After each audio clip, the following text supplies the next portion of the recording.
प्यारे बच्चों, आपका दिन मंगलमय हो। अगर आप नए हैं तो इस चैनल को सब्सक्राइब कर लें। हम करेंगे आलवानदारी पाठ का अगला पार्ट। धीरे धीरे सब ठीक हो गया। बच्चों को पाल पोस कर बड़ा करने की तरफ मैं अधिक ध्यान देने लगी और उसमें मुझे इतना सुख मिलने लगा कि अपने बंधुओं से बिछुड़ने के दुख की जगह मैं अब मानने लगी थी कि उसमें से कोई भी मुझसे मिलने न आए। मैं अपने बाल बच्चों में मगन थी और इस बात से बहुत खुश थी कि उनकी पढ़ाई लिखाई ठीक चल रही है।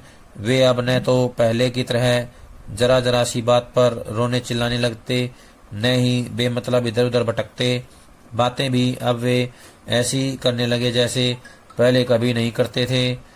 अभी कुछ ही दिन हुए मैं रात के 8-9 बजे अपने बच्चों के साथ छत पर बैठी बातें कर रही थी कि हठात मेरी लड़की ने पूछा, माँ तुम कभी स्कूल गई हो? मैं अवाक हो उसकी ओर देखती रही और सोचने लगी कि इतनी जरा सी बच्ची ऐसी बात पूछ रही है। अब भला मैं इसे क्या जवाब दूं? मैं कुछ बोलती इसके पहले ही उसने फिर कहा, माँ एक कविता सुनाओ न। मुझे क्या वह सब अब याद था? फिर भी जो 2-4 लाइनें मन में आई उसे सुना सुना दी। वह खिलखिलाकर हंस पड़ी और बोली, इतनी बड़ी माँ और स्कूल की कविता सुनाती है। उसकी बात पर मुझे हंसी आ गई और कुछ दुख भी हुआ। मैंने सोचा, मेरे बच्चे जब इस बात पर इतना हंस सकते हैं तो उस समय तो और हंसेंगे जब देखेंगे कि मैं हाथ में अखबार लिए बैठी हूँ, क्योंकि मेरे हाथ में अखबार पहले कभी तो उन्होंने नहीं देखा नहीं।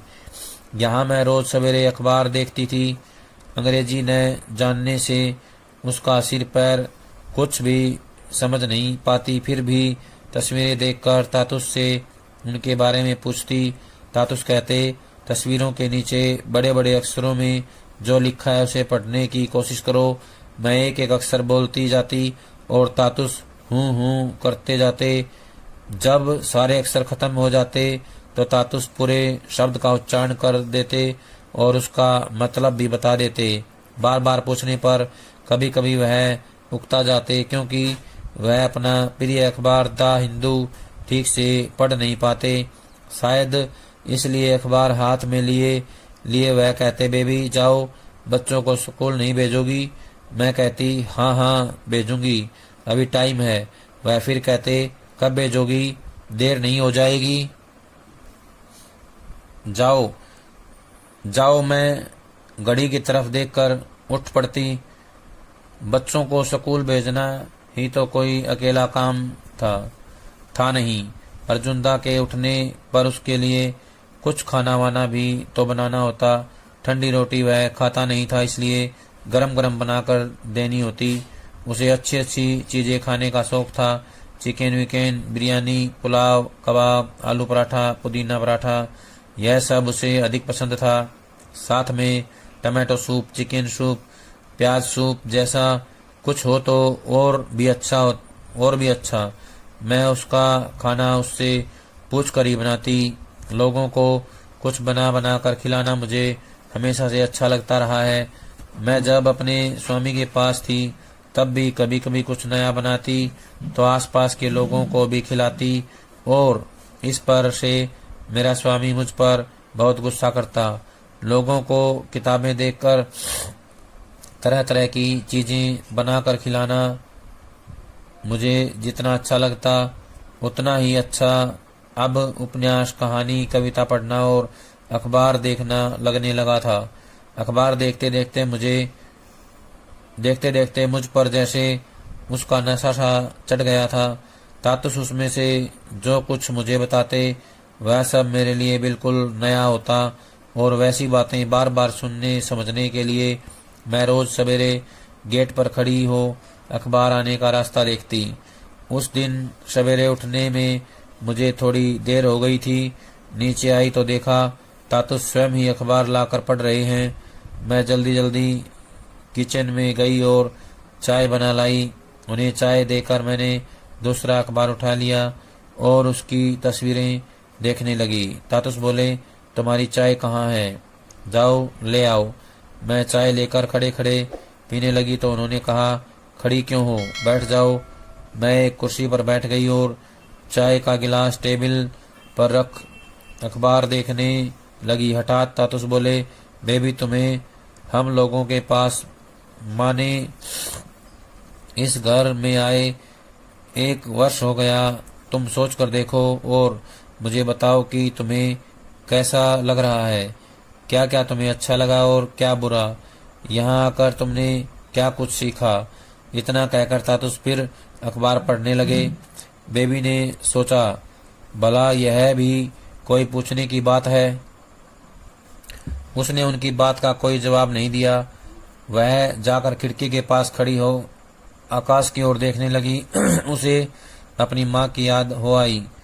उसकी माँ की कितनी इच्छा थी कि उसके बच्चे पढ़ लिख कर अच्छे मनुष्य बने, लेकिन वैसा कहाँ हुआ।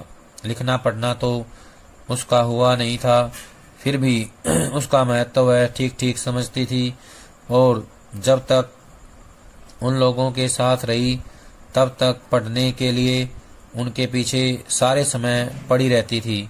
माँ आज होती और उसे पता चलता या स्वयं देखती कि उसकी बेबी आज भी पढ़ना चाहती है या पढ़ लिख रही है तो उसे कितनी खुशी न होती।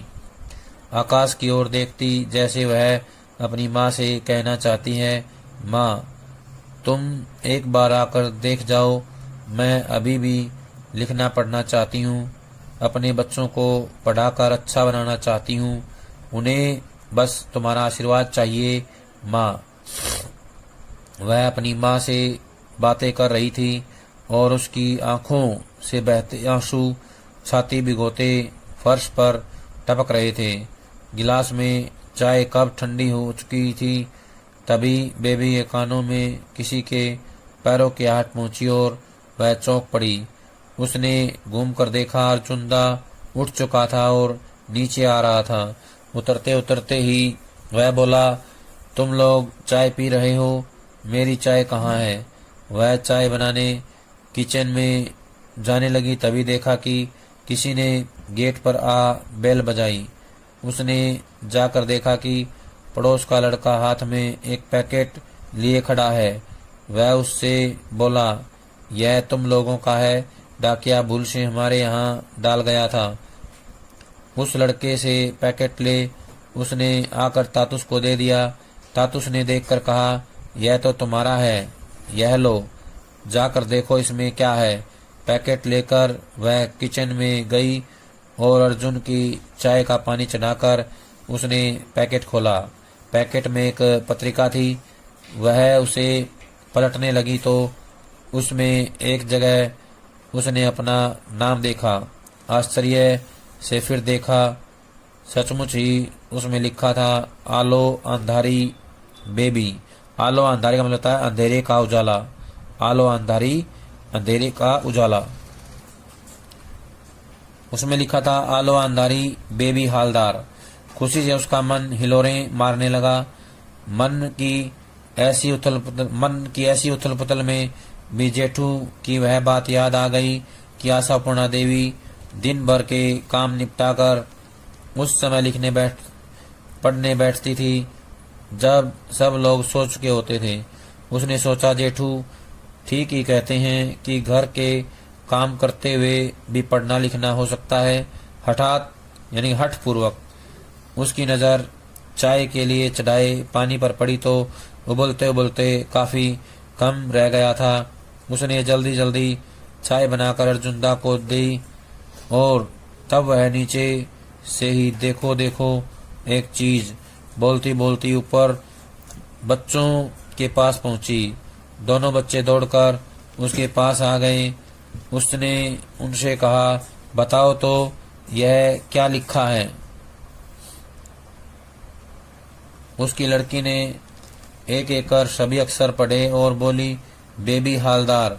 माँ, तुम्हारा नाम किताब में। दोनों बच्चे हंसने लगे।